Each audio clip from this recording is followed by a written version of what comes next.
This is Antic, the Atari 8-Bit Podcast. I'm Kay Savitz. Ed Sabo, with the help of his dad, founded UltraBASIC, a company that produced software for Atari 8-bit computers. UltraBASIC software for the Atari 8-bits, which was all programmed by Ed, were Tank Math, a tutored math exercise, plus a bonus Roman numeral quiz. FunSpeller, use your own words or the 15 word sets included. And SuperFrogs, the 7-game arcade with over 10,000 variations. And TrackStack, a program launcher. Stack up to 15 machine language programs on the TrackStack disk. Ed also created some unpublished software, including a bulletin board system and RC Total, a program to track results of radio-controlled car races. The company also operated a commercial coin-op route with video games, pinball machines, jukeboxes, and so on. Ed's UltraBASIC company still exists. Today, the company specializes in transmission rebuilds, custom headers, and other repairs for classic and custom cars. This interview took place on August 8, 2023. Ed was able to send me several of his programs, which means they're now available on Internet Archive. You'll find the links in the show notes at ataripodcast.com. Little background, my father was in the Coast Guard, so we're military. Well, we were in Alaska when the 2600 came out. So we started with a 2600, playing the games, but when it came back to the US again, the lower 48, at that time they came out with what was called it was a programming cartridge for the 2600. You could do like real limited basic programs on it. It was really, you couldn't save anything or whatever. Yeah. Sort of got hooked on it, and then stepped up and got an Atari 800. I think somewhere around 1980. I can't remember. We're going way back. I think I was in middle school then, actually. I'm part of middle school, but I got into it, and I was just sort of self-taught myself. Just really got wrapped up into the computer and started programming. Did a lot of the type-in stuff from Analog and Anic, and just started programming stuff. Nice. And at what point did you decide that this might be a business and start selling software? I was still in high school, and my father helped me get along with it. Again, hindsight, I don't think we were great in marketing, but it's just we put the program, like the first one we started out with was a SuperFrogs. It was just something we were playing around with, and turned it into a game. But the educational stuff came to help my brother with spelling, so he turned the frog game into the FunSpeller, so you could type in spelling words. And then again with the Tank Math to help my brother with math, I developed the math program there. And then, of course, the TrackStack, that came about because even back then, when you typed in something, you could type in the machine language games.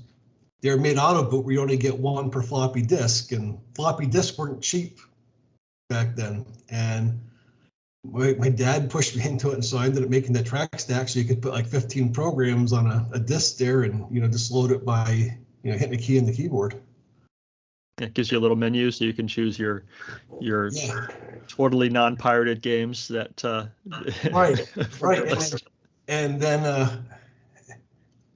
let's see. Then that one, after we had it released for a little bit, it came back, which I always used the original DOS with the single density. Well, I wrote the program. I never tested it here. It didn't work with the.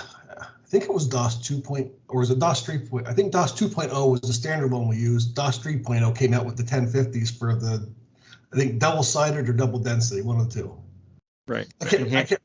Yeah. It was better density. It wasn't quite double, but yeah. Right. Yeah. And then they said it didn't work, so then that's how I had it with TrackStack 2.0, because I had to go rewrite it to work with both the operating systems.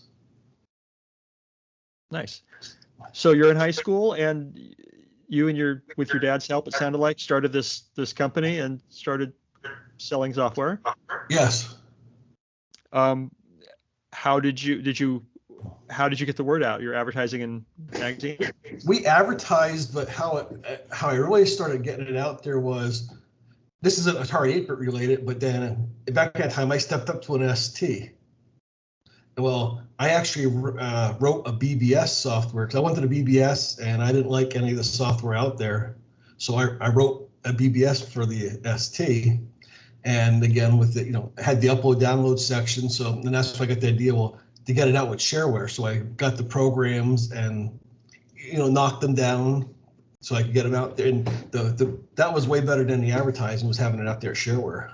Sure. Again, makes sense.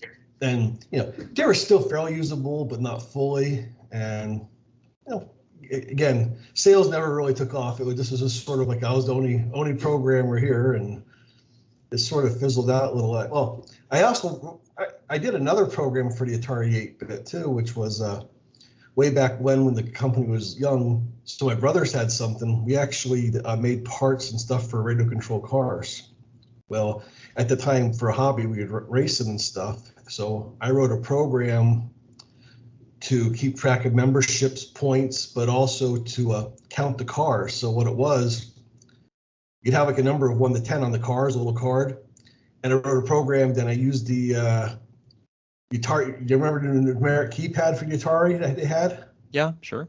Okay, so it was used with that. So when whoever was tracking the race, when the cars came across the finish line, they'd hit the number on the keypad to do it. Well, shortly after that, a place came out what's called the bowling system that was, it put transponders on the cars. So you didn't have to do it manually, but it came out on a Commodore. Well, they had nothing for the Atari, so we built a hardware device to interface it to the Atari, and I modified the program to read the inputs from the transponder system to work with that. So that was my 5th program I had for which we sold. I think we sold like 2 or 3 copies of that. That's it. What was that called? It was called RC Total.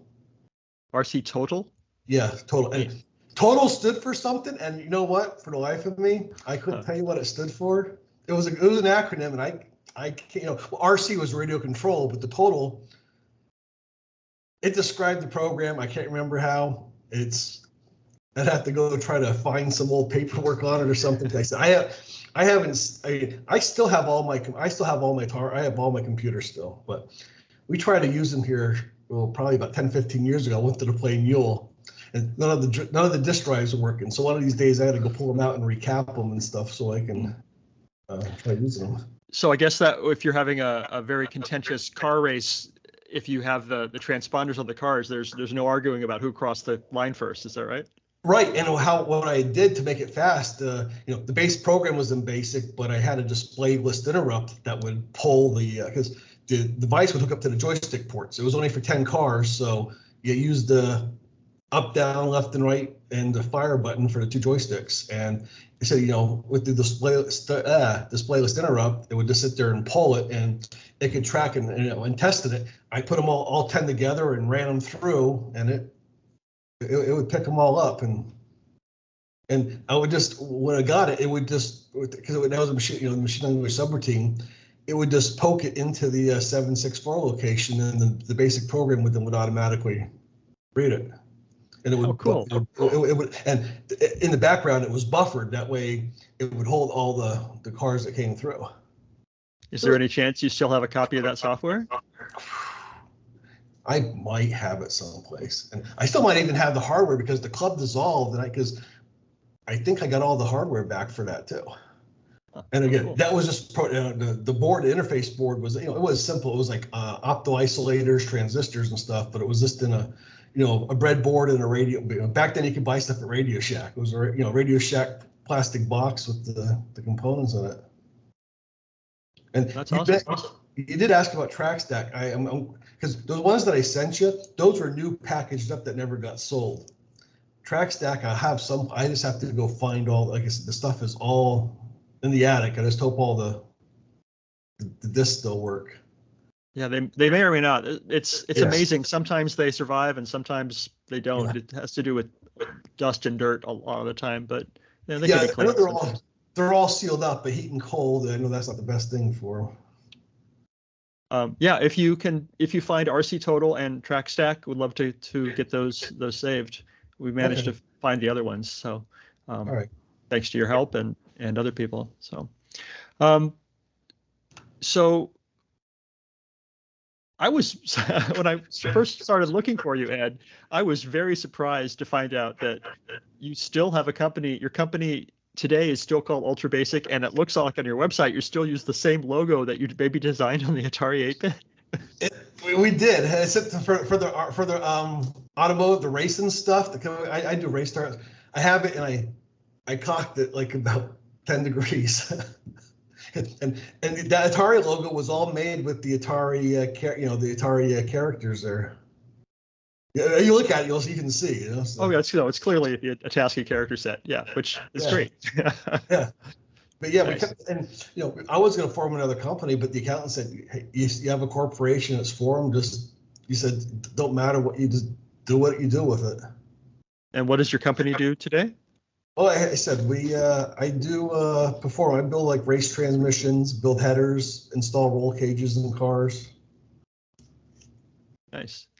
And has anybody asked you what your company name means and what it has to do with cars? No, nobody ever asked it. Nobody ever really paid attention to it. Funny. All right, so you're a kid. You're selling Tank Math and FunSpeller and SuperFrogs and things like that. And how well did they sell? How much money did you make off this project? Not a whole lot. It wasn't. It wasn't that great of a venture. Nowhere near what you thought it would do. Sure. You make pizza money, or was it? Well, I mean, it kept the company going because before I branched off into doing the automotive stuff, we actually operated video games and the commercial cleanup ones. So that actually, I got enough money out of the software where I was able to buy video game equipment to do the video game stuff. Nice. So you had arcade games on a route? Yes. Yes. And again, I self-taught myself to repair them. I did all the repairs and everything. I never went to college or something, but I was just, I taught myself how to program and, basic 652 machine code and 68000 machine code on the ST. Nice. What was your ST BBS software called? It was called Pro BBS software. I never sold it. But you just ran it for your BBS and that was it? Well, I was gonna sell it, but that's when we got the amusement stuff took off and we just sort of sidestepped it. But it was interesting software. I mean, how I wrote it in BASIC. So again, if somebody bought it, they could modify it, but all of the input and output was all handled through machine language.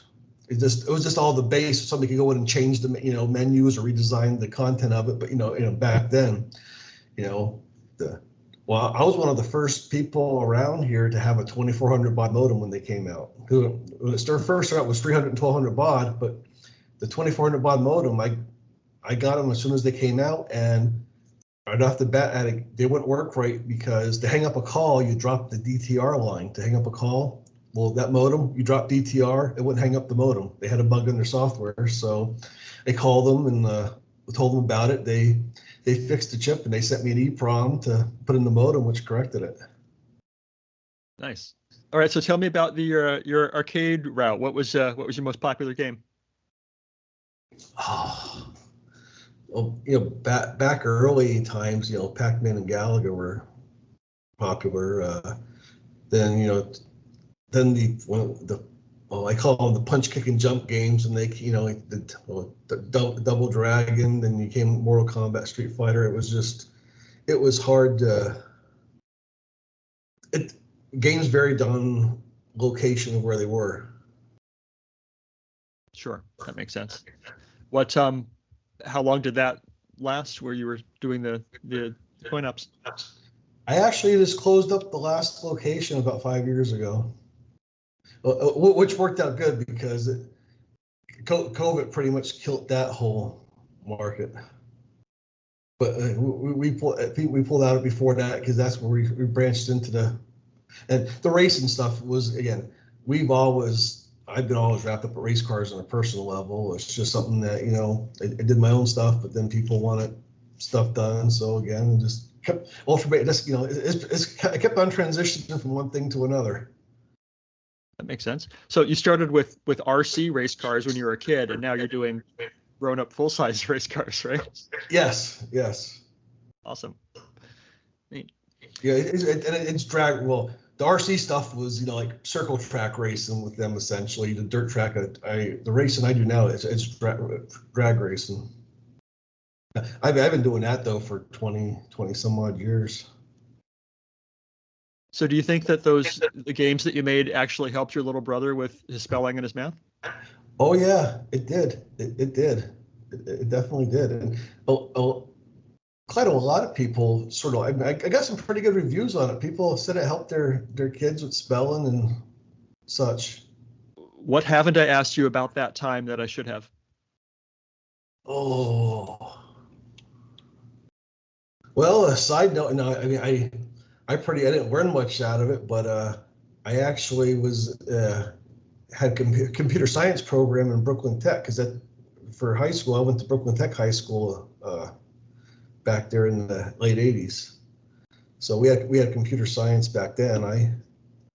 I pretty much I corrected the textbooks, because they had the textbooks telling you to do something, and the teacher said, "Wait, this working?" And I looked at it and said, "Well, you got to change this to this," and made it work. So they got along with the teachers really good.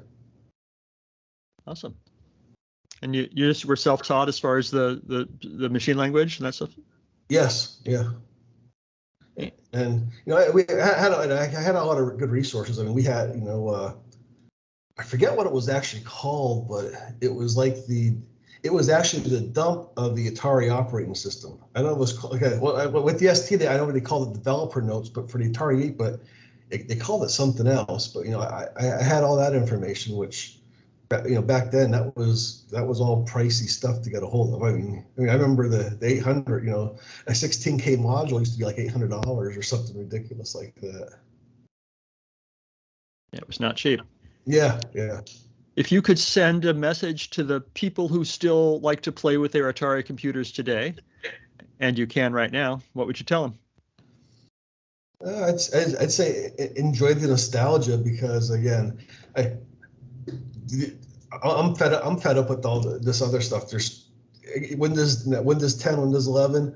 I swear these computers can dance circle, but it's still slow because it's doing this off on one side and doing something.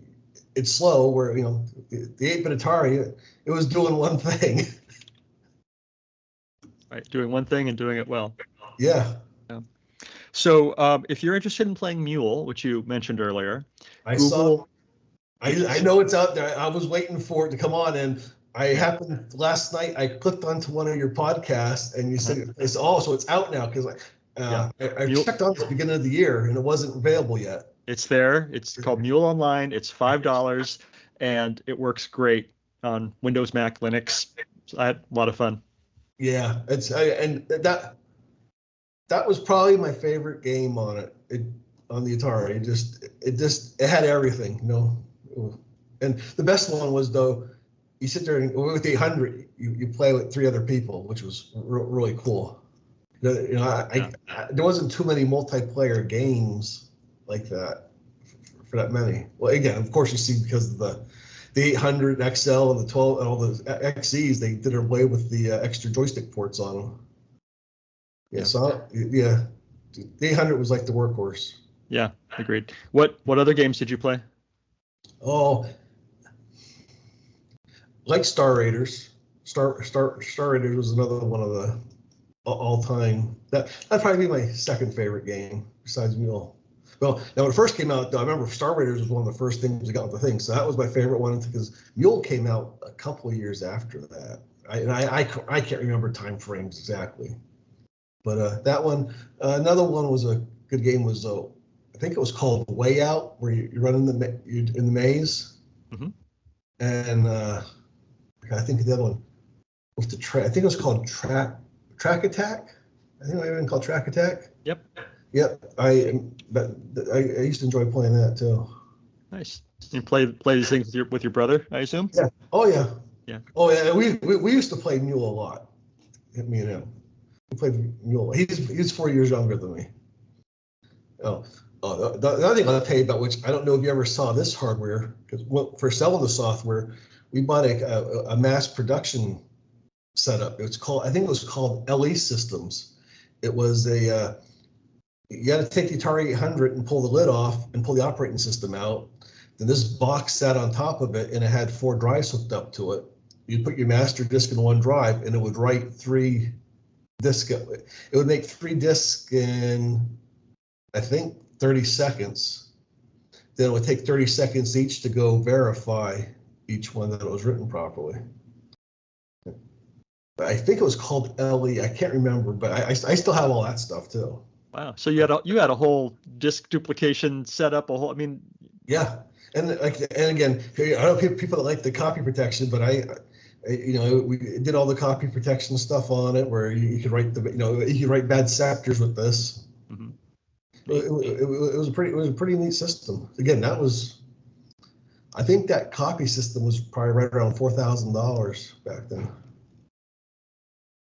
But yeah, it was pretty neat, and it didn't use it used the standard industry drives. Like the 810 and 1050. They have their own internals, but these just use like your basic square metal box. Right, your Shugart drive or whatever. Just yeah.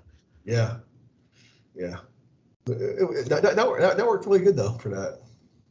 Awesome. Neat.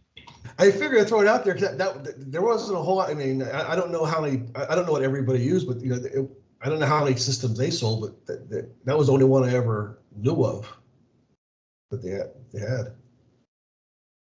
Nice. I had a VersaWriter for it. It was it was a tablet with the arm, and you put a picture on, you trace it, and it would digitize it into the, not a copy, but it would draw like the outline of the picture. So right. Sort of like a tracing machine. Yes. Was that for fun, or was that for the business? We bought that because we were going to try to make another game, and I was going to use that to try to draw the graphics on it, but that never came to completion. Yeah, I would have talked to you ahead of time. Would have had time to prepare, because like I said, most of the stuff I haven't touched for 20, 30 years. But again, I kept it all. I didn't get rid of anything. I still have it all. I didn't, and I had all the other stuff. I had a Commodore 64, TRS-80 computer. Never had an Apple. I wrote a program on the Apple. Another interesting one. Okay. What was back that? there? Okay, it was for the ship my dad was on. He was on a buoy tender. Then they used to go up and do the buoys up there from on the Hudson River, and they tried using a database program for it, but it wasn't doing what they wanted. So they wanted a program. They wanted to track suspected drug vessels. So they wanted something to have information about the ship, approximate size, color, stuff like that. So I actually wrote a program for them on their Apple computer on one trip that I went on a trip with them when they went up there, and I wrote the database. So I don't know how long to use it for, but they did use it for a while. And again, that was an all basic program on the Apple II. Nice. Was there actually an Apple II like on their boat? Yes. Huh.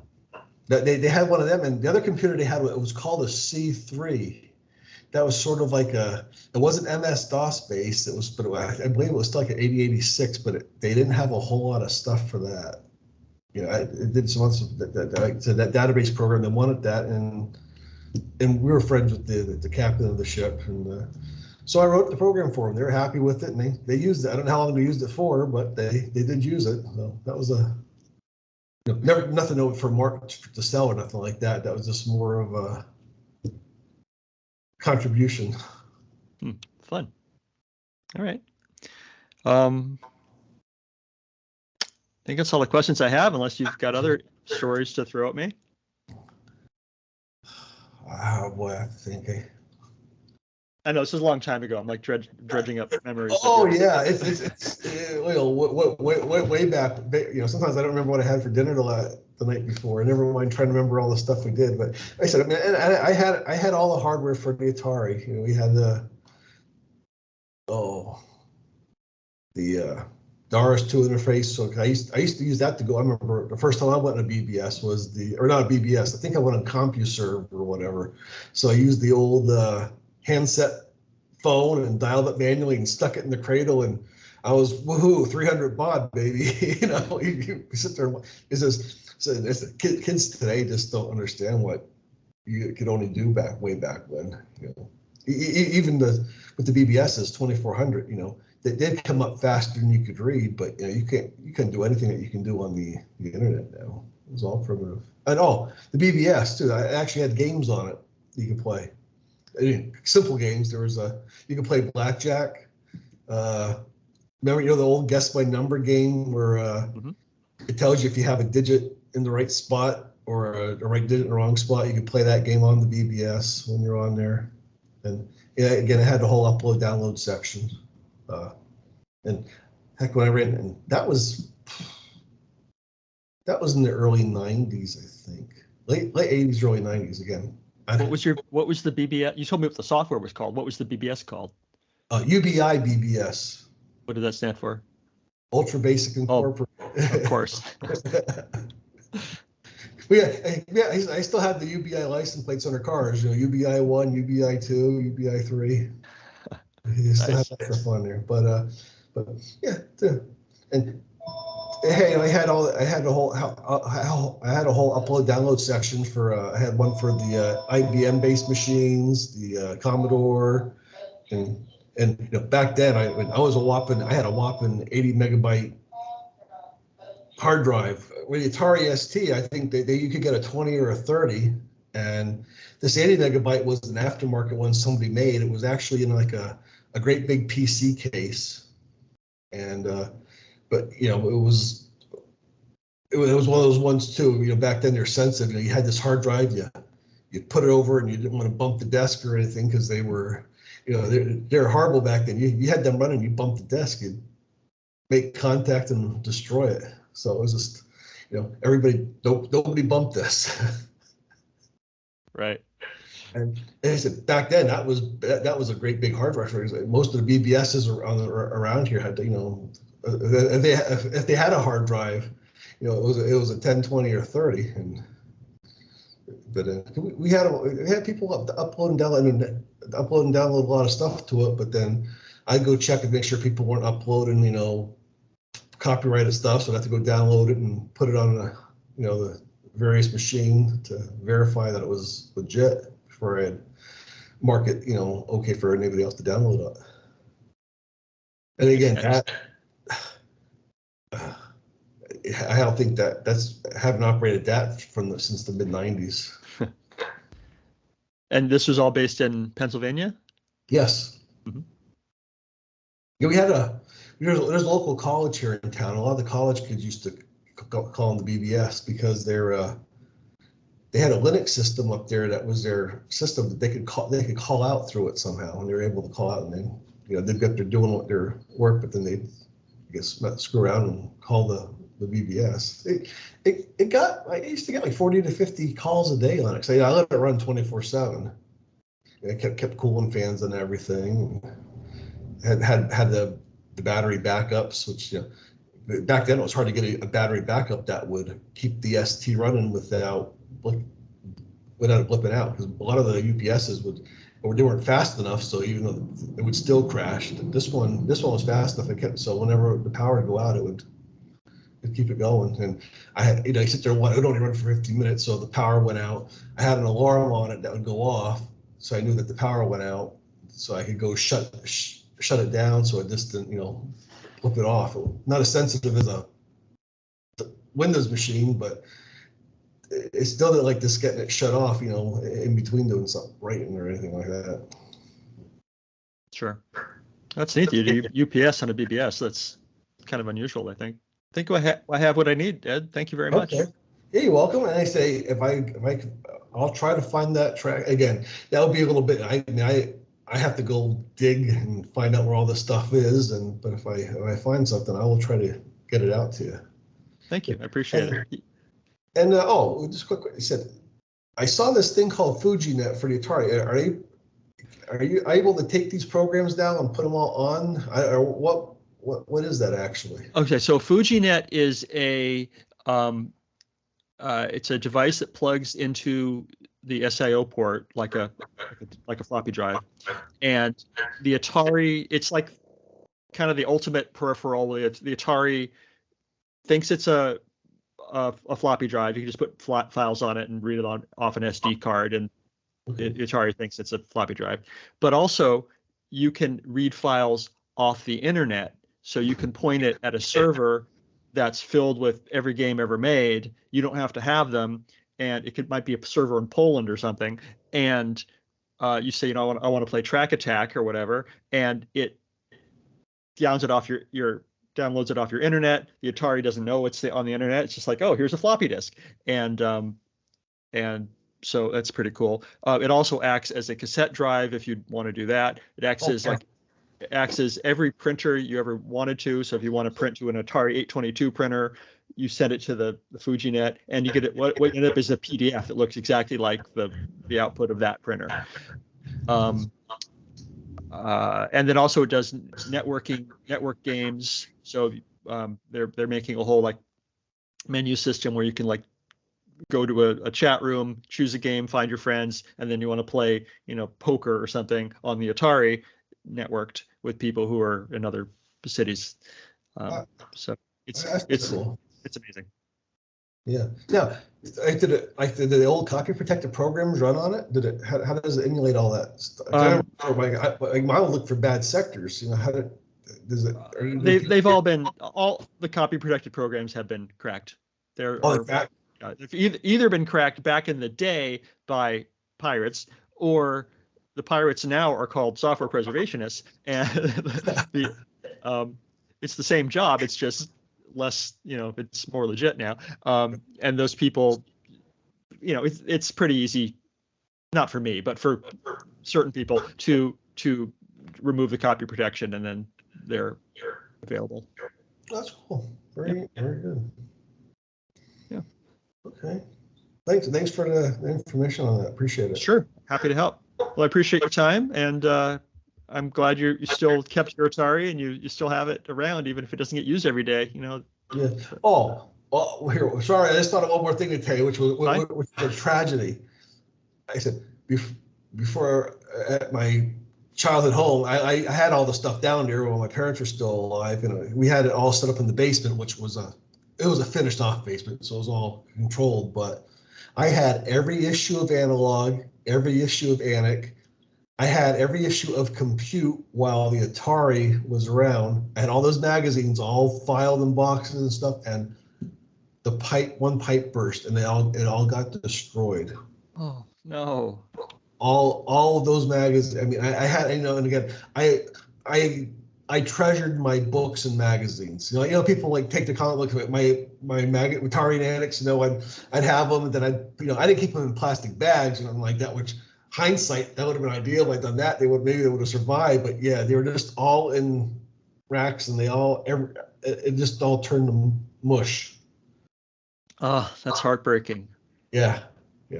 That's one of my worries, actually, because I have every issue of Antic and every issue of Analog and every issue of Compute, and they're here in my basement, and it's a basement.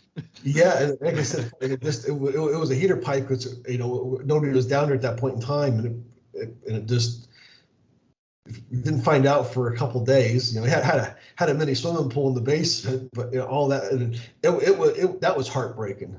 That was heartbreaking because there was, but it's nothing. And I'm quite sure now. I think you could probably go find them online someplace if you ever wanted to read them. I guess somebody probably has them out there somewhere. But. Oh, they're all online as PDFs. You can read them at Internet Archive. Sure. Yeah, but it was the whole idea. I had them all, and you paid for them, and okay. I think that's the last story I had for you. Okay. I really appreciate your time, Ed. Thank you so much. You're welcome. Have a good day. If you enjoy these interviews and would like to contribute something, please consider supporting my Patreon at patreon.com/Savitz. I've been publishing interviews like these since 2013 and would like to continue doing so for a long time, and your financial support will help. Thanks.